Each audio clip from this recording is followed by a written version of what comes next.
अस्सलाम वालेकुम जी। मैं आज आपके साथ दुबई वायरल पराठा की रेसिपी शेयर कर रही हूँ। इसके लिए मुझे बहुत सी फरमाइश आ रही थी कि आप भी ये रेसिपी बना के हमारे साथ शेयर करें। तो इस पराठे को बनाने के दो बहुत ही आसान तरीके आपके साथ शेयर करूँगी। बहुत ही आसानी से आप भी इसे घर पे बना सकेंगे। इसी के साथ साथ ही बहुत ही क्रिस्पी और मज़ेदार चिकन पैटीज़ की रेसिपी भी आपके साथ शेयर करूँगी। वीडियो को एंड तक वॉच कीजिएगा। और रेसिपी अगर आपको अच्छी लगे तो वीडियो को लाइक और चैनल को सब्सक्राइब करते हुए जाइएगा। 3 ब्रेड के स्लाइसेस मैंने इसी चॉपर में ही अच्छी तरह ग्राइंड कर लिए थे। इसके बाद यहाँ पे 2 मीडियम साइज़ के प्याज ग्राइंड कर रही हूँ। एक छोटे साइज़ की शिमला मिर्च इसमें ऐड की है, इसको भी अच्छी तरह ग्राइंड कर लिया है, चॉप कर लिया है। इसके साथ ही यहाँ पे मैं चिकन ऐड कर रही हूँ। चिकन बोनलेस मैं चेस्ट पीस ऐड कर रही हूँ। आप इसके लिए थाइस का चिकन भी यूज़ कर सकते हैं। चिकन को अच्छी तरह चॉप करने के बाद मैं इसमें ऐड कर रही हूँ कुछ मसाले। आधा छोटा चम्मच इसमें मैं रेड चिली पाउडर ऐड कर रही हूँ और आधा ही छोटा चम्मच इसमें गरम मसाला ऐड कर रही हूँ। आधा छोटा चम्मच इसमें नमक ऐड कर रही हूँ। हाफ़ कप के बराबर मैं इसमें ब्रेड क्रम्स का इस्तेमाल कर रही हूँ, जो कि हमने इसमें ग्राइंड कर ली थी। फ्रेश ब्रेड इस्तेमाल किया था हमने।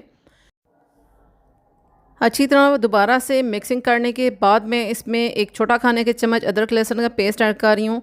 एक छोटा खाने के चम्मच इसमें चिली सॉस और एक बड़ा खाने के चम्मच सोया सॉस ऐड किया है। ये सारी ही अज्जा इसके साथ आप चॉपर में भी मिक्स कर सकते हैं, लेकिन इस टाइम पे मैं इसमें मिक्स कर रही हूँ। और बहुत अच्छी तरह इसकी मिक्सिंग करने के बाद हम इसकी शेप बनाएंगे। इस टाइम पे अगर आपको लगे कि ये जो चिकन है इसकी बाइंडिंग अच्छी तरह नहीं हो रही है, तो आप इसमें थोड़ा सा ब्रेड क्रम्स का और इस्तेमाल कर सकते हैं। तो इसकी शेप बनाने के लिए यहाँ पे एक शीट रखी है मैंने बाउल में, और ये थोड़ा सा फ्लैट है ये बाउल नीचे से, तो इसलिए इसी में ही मैं बना रही हूँ इसकी शेप। तो क्लिंग के साथ मैंने इसको अच्छी तरह बाउल को कवर कर दिया है, ताकि ये जब अच्छी तरह सेट हो जाए तो हम इसे बाहर निकाल के इसकी कटिंग कर सकें आराम से। अब इस पैटीज़ की जो डो हमने तैयार की है, जो मिक्सर हमने तैयार किया है, इसको मैंने 1 घंटे के लिए फ्रिज में रखा था। तो ये अच्छी तरह सेट हो चुका है। अब उस बाउल में से भी मैंने निकाल लिया है इसको। थोड़ी सी मैं इसकी जो शेप हमने बनानी है, अगर आप राउंड शेप बनाना चाहते हैं तो इस टाइम पे आप इसकी राउंड शेप भी कटिंग कर सकते हैं। तो अब इसको कटिंग करके तो मैं इसे फ्रीज़ कर लूँगी। अगर आप इसे ज़्यादा क्वांटिटी में बना के फ्रीज़ करना चाहते हैं तो आप तब भी इसको बना के फ्रीज़ कर सकते हैं। तो ये देखिए मैंने इनको फ्रीज़ कर लिया था। तो अब कटिंग हम आसानी से कर सकते हैं। तो इनकी शेप को अलग अलग मैं कर रही हूँ। तो इन पैटीज़ को आप कोटिंग किए बगैर भी फ्राई कर सकते हैं, आप इनको खा सकते हैं। लेकिन मैं यहाँ पे सबसे पहले मैदे की कोटिंग कर रही हूँ इसमें। इसके बाद मेरे पास 2 अंडे हैं, फेंट के मैंने रखे हुए हैं 2 अंडे।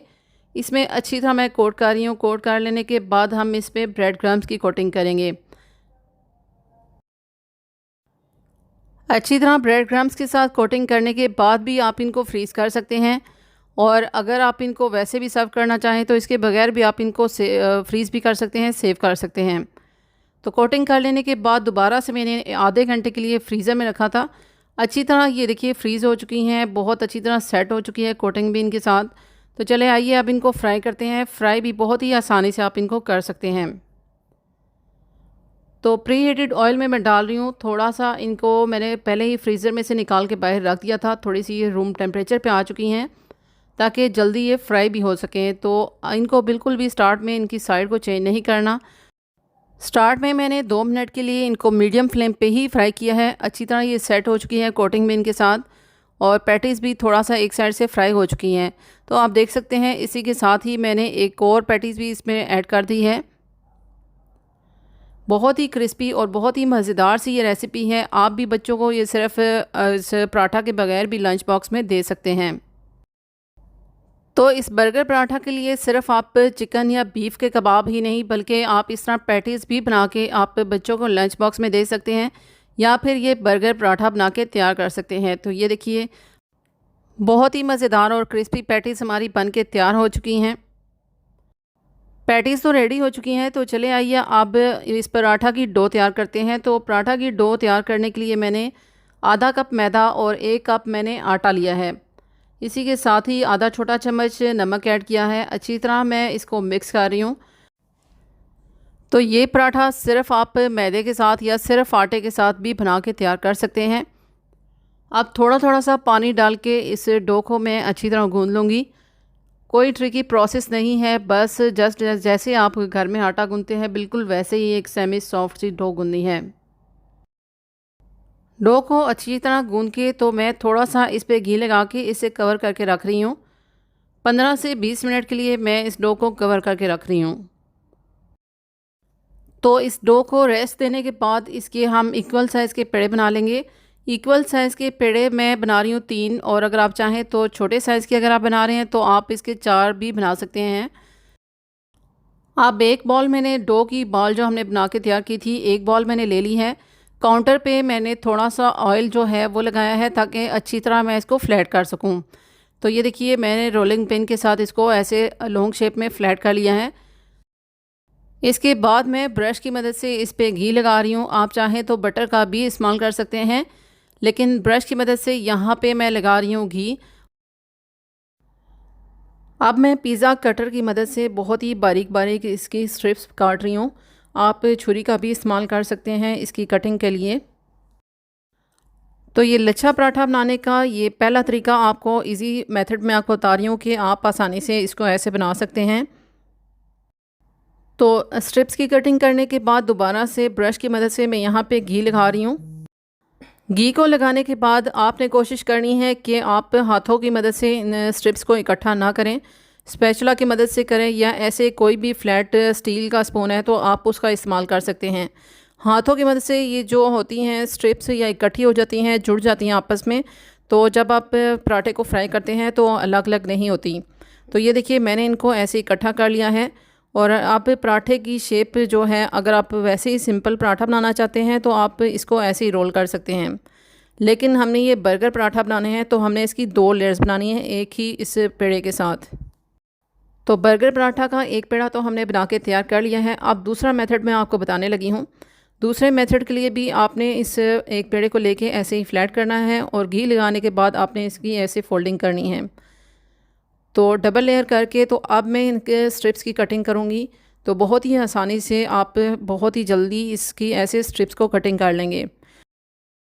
बहुत ही आसान तरीका है ये। अगर आपसे भी लच्छेदार पराठा नहीं बनता है या अलग अलग ऐसे उसके लच्छे नहीं होते हैं तो आप भी इस तरीके से ये बना के तैयार कर सकते हैं। तो यहाँ पे दोबारा से स्ट्रिप्स की कटिंग करने के बाद मैं यहाँ पे घी लगा रही हूँ। घी लगाने के बाद मैं इसको ऐसे ही इकट्ठा कर रही हूँ। जैसा कि मैंने आपको पहले भी बताया है कि आप स्पैचुला की मदद से या किसी भी फ्लैट स्पून की मदद से आप इसको ऐसे इन लेयर्स को, इन स्ट्रिप्स को इकट्ठा कर सकते हैं। तो ये देखिए इसका भी मैं वैसे ही फोल्डिंग करूँगी जैसा कि हमने एक पहले बर्गर पराठा की बना के की है। तो ये बर्गर पराठा बना के आप इसको फ्रीज़ भी कर सकते हैं, स्टोर कर सकते हैं। तो ये देखिए तीनों पेड़े मैंने बना के तैयार कर लिए हैं। अब इनको 2 से 3 मिनट के लिए कवर करके मैं रख रही हूँ। ऐसे कुछ देर का स्टे देने से अच्छी तरह पेड़े सेट हो जाते हैं, आटा सेट हो जाता है। तो पराठा कोई भी बना रहे हो आप, उसके पेड़े को आप थोड़ी देर के लिए स्टे ज़रूर दिया करें। तो यहाँ पे एक मैंने पेड़ा ले लिया है, उसको मैं ऐसे हल्का हल्का सा ही प्रेस कर रही हूँ। इस पराठे को ज़्यादा फ्लैट नहीं किया जाता है, ना ही यहाँ पे रोलिंग पिन की ज़रूरत है। अब इसे फ्राई करने के लिए भी मैं गरम तवे पे घी डाल रही हूँ, और घी से ही ये बहुत ही खस्ता बनेंगे, बहुत ही क्रिस्पी ये पराठे बनेंगे। छोटे साइज़ के ये पराठे हैं तो इसलिए एक ही बार में मैं बना के तैयार कर रही हूँ। तो इसकी देखिए ऊपर वाली साइड पे भी मैं थोड़ा सा घी लगा रही हूँ। पराठे मैं मीडियम टू लो फ्लेम पे फ्राई कर रही हूँ। कुछ सेकंड के लिए एक ही साइड को फ्राई करना है, उसके बाद इसकी मैं साइड चेंज कर दूँगी। तो जिस साइड पे अभी मैंने घी लगाया है उस साइड को मैं अब इसकी साइड को चेंज करके तो दूसरी साइड को भी फ्राई करने लगी हूँ। ये देखिए उलटते पलटते हुए हम बहुत ही आसानी से इनको फ्राई कर रहे हैं। एक ही साइड पे मुसलसल इनको नहीं रहने देना है, इनकी बार बार साइड को चेंज करना है। तो थोड़े मोटे साइज़ के पराठे हैं तो इसलिए इनको फ्राई करने में भी थोड़ा सा 4 से 5 मिनट का टाइम लग जाता है। जब इसकी सारी ही लेयर्स ऐसे अलग अलग नज़र आना शुरू हो जाए तो इसका मतलब यही है पराठे अच्छी तरह अंदर तक पक चुके हैं। आप ऊपर से इनका कलर जितना भी आप डार्क करना चाहते हैं और जितना भी आप इनको फ्राई करना चाहते हैं वो कर सकते हैं। तो ये देखिए बिना मैदे के आटे के साथ ही ये बेहतरीन पराठे आप भी बना के तैयार कर सकते हैं, और इसी तरह थोड़ा थोड़ा इनको फ्लैट करके इनको फ्रीज़ भी कर सकते हैं। तो चले आइए अब इनकी फिलिंग करते हैं स्टार्ट। तो यहाँ पे एक पराठा मैंने ले लिया है, बल्कि तीनों ही पराठे मैं इनको खोल के तो रख दूँगी, एक ही बार में तीनों की मैं फिलिंग करूँगी। तो ये देखिए कितनी आसानी से इसकी डबल साइडेड लेयर जो है अलग अलग हम कर सकते हैं। तो तीनों ही पराठे यहाँ पे मैं खोल के रख रही हूँ।